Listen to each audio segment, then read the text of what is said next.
Hey everybody, welcome back to the channel. Today we're going to be reviewing the brand new Tenable Knives EAGLESTRIKE. This was designed by Mr. James Lowe. The EAGLESTRIKE comes in aluminum like I have here, plus it also comes in micarta. And if you're not into the striations on the blade like that, the black micarta variant does not have them. This is a larger knife. This one's coming in at 8.36 inches. You got a nice long blade at 3.73 inches. A drop point, they're calling it a drop point spear point, which means, you know, they have this top switch, almost like a bayonet grind there. I don't know, I like it. Now, I do wish it was more of a spear point because this tip would have been in line with that center mass of the handle. It is a little bit up, causing it to have a little bit extra belly. But if I wanted to, I could still use that tip. I just got to come up a little bit higher than I would like to. It's going to be great for piercing. You know, they did thin out that tip a little bit by bringing this wedge down, but as you can see, it stops right here. So your tip area remains thick. And if you need to do a little piercing, twisting, you should be fine. Your blade steel on the EAGLESTRIKE is Nitro V stainless steel. I love Nitro V. It's a great steel. Similar to 14C, depending on how the heat treat is. You got a nice little thumb ramp with some functional jimping there. It does its job, locks you in very well. Your sharpening choil, you should have, if you look right here, it starts to thicken up about right here. So you should have a lot of sharpening before you have to worry about that widening on you. And as you can see there, you have a nice raw stone wash finish. My favorite blade finish. Hides wear very well, and I think it still looks nice. There's Mr. James Lowe. His designer's mark right there. And here's a macro of that bulky tip there. If you don't like the stone wash finish, they also have one that has a satin finish on it, I'm pretty certain. Your blade stock thickness is coming in at 0.118. It has a mid-height flat grind that they still managed to grind nice and thin to around 16 thousandths behind the edge. Now I think it's time we see how this one performs.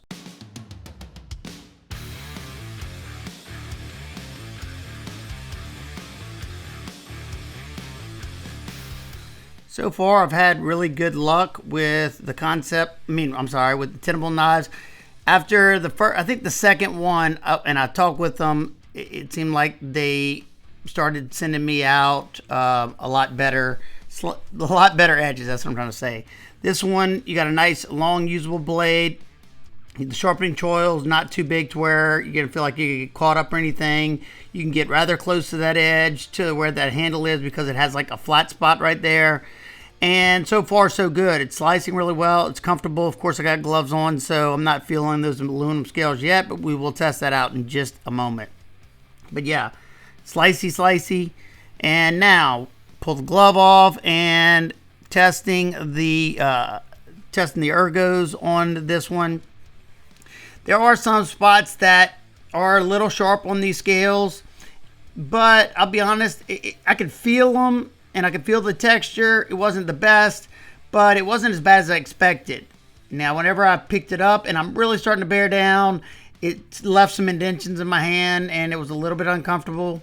However, I also have the micarta variant now, so nothing to worry about if that's something you are concerned about. Perfect amount of belly to do these cuts on a flat cutting surface, and if you can see, it's popping that 1/2 inch sisal rope effortlessly. And this one and another budget knife that was in, I think, 14C, both of them did about the same, but they did really well. That's another thing. All the Tenable knives that I've tested, especially like I said after those first two, did phenomenal. This one was no exception, and it's always this test is always so much easier whenever I have the belly.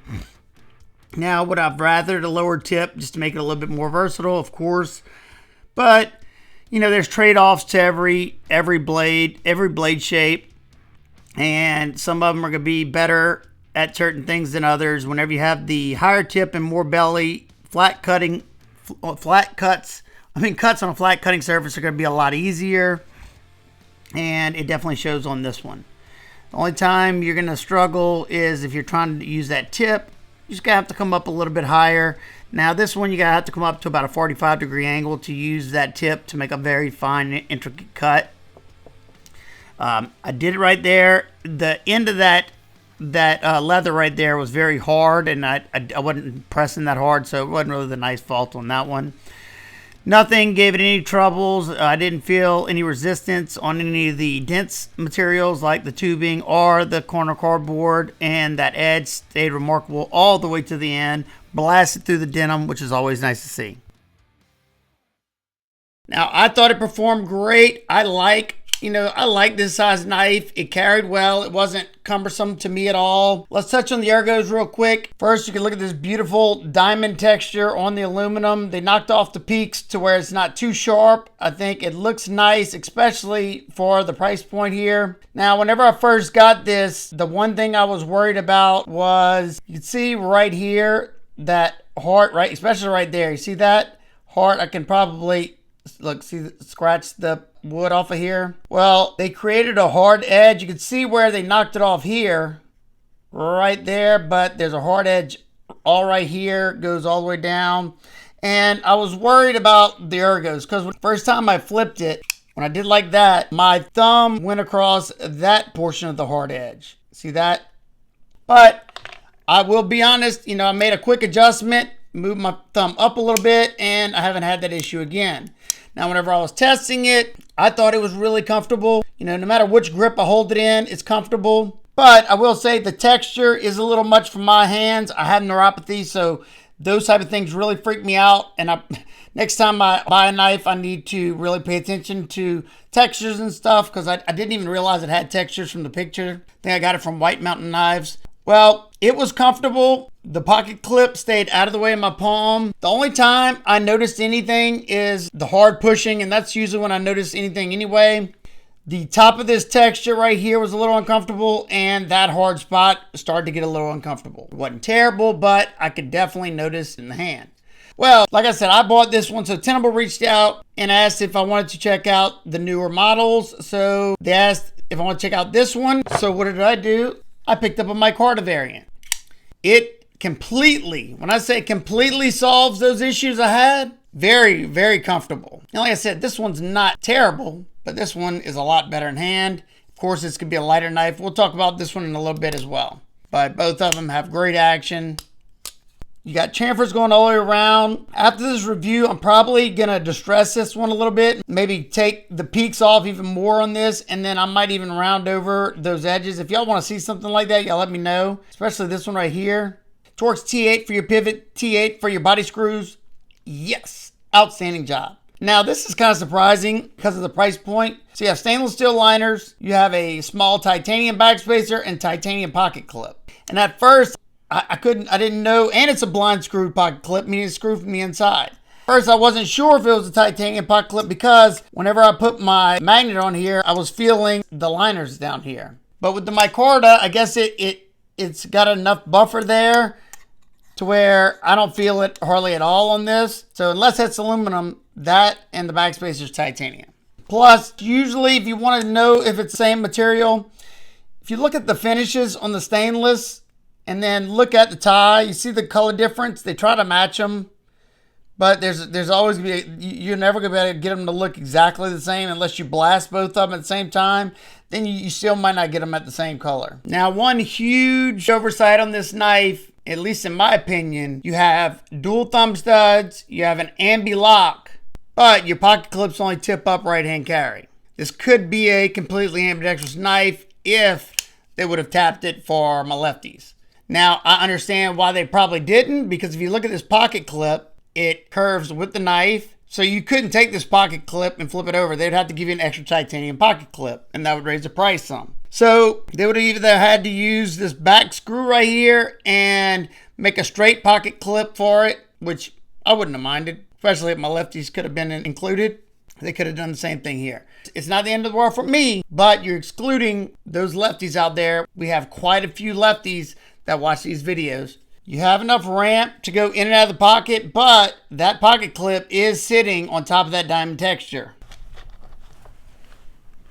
Over time, it's going to become a pocket destroyer. So not a deep carry, but it is sitting more deep carry than most of my deep carry clips. You have something to grab a hold to get it out of the pocket. You don't have to worry about the texture problem on the micarta variant. I have to say, they did a great job of lightening this one up. Look at the pocketing in there. I mean, big time. Now, they could have used the type of aluminum where you wouldn't even have the stainless and then just put a little plate up here to house that crossbar lock. However, look, you can see right here, you got 3 different tension spots for the Mega Springs, so you can adjust the tension on the crossbar lock on the Eagle Strike. I think all the other crossbar lock Tenables. Whenever I first looked at it, I thought it was going to be a lot heavier, especially with the aluminum over stainless. And you have the titanium, and it's a larger knife. Aluminum comes in at 4.43 ounces. Not bad at all. If you think that's a little heavy, then you can go with the micarta variant. This one comes in at 3.94 ounces. Outstanding. Let's check the balance point. Exactly what I thought. They perfectly balanced this large knife. Did they do it on aluminum? Well, being it's aluminum, it's going to be right in the back of that choil, I'm sure. Yep. So on the aluminum, it is a little bit back, and that gives it the appearance that it's a lot lighter than it is. This thing is very agile in hand. The lockup on the Tenable crossbar locks, when I say bank vault, there's no up and down slide that you see on some crossbar locks. There's no side-to-side movement whatsoever, and then you have that action. So they're doing a great job with the geometry on their crossbar locks. Now time for some quick size comparisons. As you can see, it's a good bit smaller than the largest Tenable in their lineup, the Calibre Tech, and exact same length as the Tenable Bomber, and it's a good bit larger than the Tenable Prometheus and the Tenable Shard. It's just a hair shorter than the Kershaw Broadside, and it's a little longer than the Tenable Cryo. And lastly, it's a little bit shorter than the Ontario Rat 1. It's a good bit bigger than the Rat 2. Now, being that absolutely no knife's perfect, what are my nitpicks and complaints? We talked about them already. I wish I would have knocked this edge off on the aluminum. However, it's not that big of a deal because you can get rid of that problem by going with the micarta variant. And like I said, it wasn't really a problem. You know, this one was comfortable until the very end, which a lot of knives aren't comfortable whenever I'm pushing as hard as I can into something.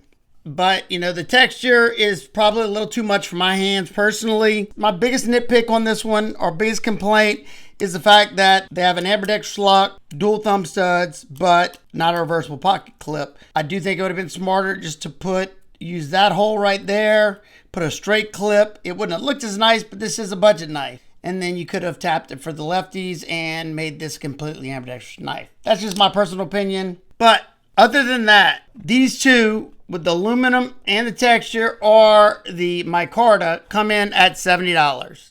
I think that it's a no-brainer. If you like the overall aesthetics of this knife and you like larger knives, then I think you'll love this one, especially if you're a righty. Now, if you're a lefty, I get it. You have the adjustable crossbar lock that came ridiculously smooth and ridiculously solid. Let's check this one. Yeah, no movement. I mean, very, very tight lockup.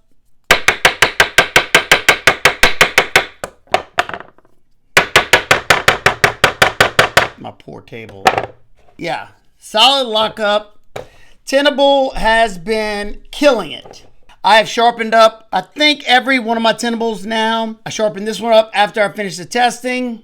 And the heat treated on them, you know, usually I can tell whenever I sharpen them how well they deburr, how easy it is to deburr, and how sharp I can get them. And then, of course, how long that edge lasts. It's been a breeze to sharpen their 14C like it should. The Nitro V is a breeze as well. They strop back very, very well. Yeah, I think you're getting a ton of value in the Tenable line. And I like just about every model that they've dropped so far. Because it's nice to be able to recommend some high quality knives at an affordable price. You know, I know that $70 isn't cheap, but it's under $100, and to me that is in the budget territory, depending on where your price ceiling is. You know, mine used to be $50. That was my price ceiling, but over 30 years later, my price ceiling has went to the moon and back. So that's going to wrap up today's video. If you have any questions in particular, feel free to ask me down below, and I'll do my best to get back with you. I hope every single one of y'all is having an absolute amazing day today. And just remember, keep your blades sharp, smile more, punch.